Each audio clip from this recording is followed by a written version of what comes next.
ओम नमो भगवते वासुदेवाय। वर्ष 2026 में 17 मई 2026 से 16 जून 2026 तक अधिक मास रहेगा। यानी ज्येष्ठ माह में अधिक मास लगने जा रहा है, जो 17 मई 26 से लेकर 16 जून 2026 तक रहेगा। अधिक मास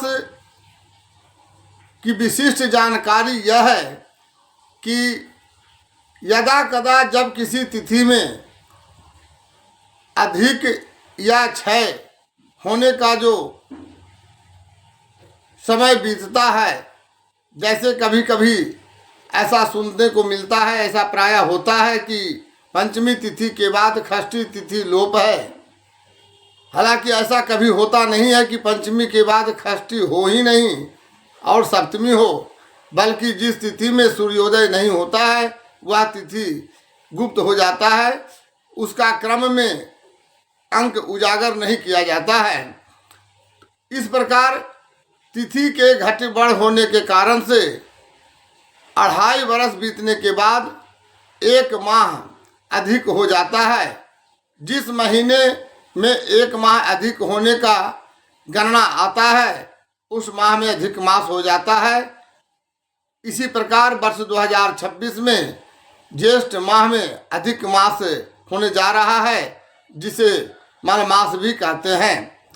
अधिक मास में प्रायः एक और भी भ्रम और शंका है कि अधिक मास लगने के बाद लोग पूजा पाठ करना बंद कर देते हैं, यह जानते हुए भी कि सारे देवताओं और देवियों का आगमन मृत्युलोक में राजगीर एक अंतर्राष्ट्रीय स्थान पर हो जाता है।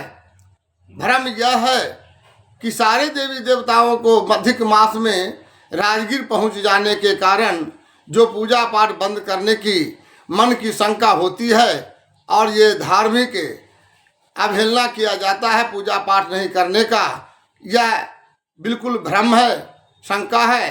स्पष्टीकरण यह जाने कि सारे देवताओं के मलमास में एकत्रित होने के कारण यह स्पष्ट होता है कि सभी देवताओं का संग्रह एकत्रित होने का कार्य इस मृत्युलोक में ही हो जाता है। अर्थात जब मृत्युलोक में सारे देवताओं का आगमन है तो वैसे अवसर पर पूजा पाठ और विशिष्ट अभिरुचि भक्ति भाव वंदना स्तुति श्लोक इत्यादि से करनी चाहिए, ताकि भगवान देवी देवताओं का आशीर्वाद मिलने का फल 4 गुना अधिक प्राप्त हो जाए। और यह शास्त्र विदित भी है कि खरमास और मलमास में किए गए पूजा पाठ यज्ञ अनुष्ठान का फल 4 गुना अधिक प्राप्त होता है। इसलिए मलमास लगने पर लोग जानबूझ करके भी पूजा करें। जो कभी पूजा पाठ करने में अभिरुचि ना भी रखते हों, वे भी अधिक मास में सारे देवताओं का अवश्य ध्यान भक्ति वंदना स्तुति श्लोक यथासंभव अपनी अभिरुचि और भक्ति के साथ अवश्य करें। यह अधिक मास लगने पर सांसारिक काम वर्जित होते हैं, जैसे विवाह शादी यज्ञोपवीत मुंडन देवताओं की प्राण प्रतिष्ठा इत्यादि नहीं किए जाते हैं।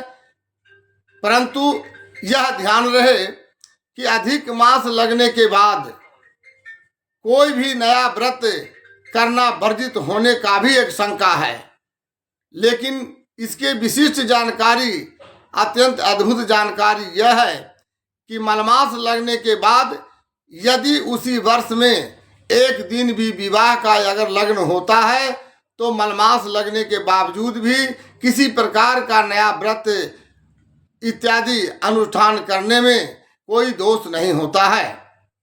धन्यवाद।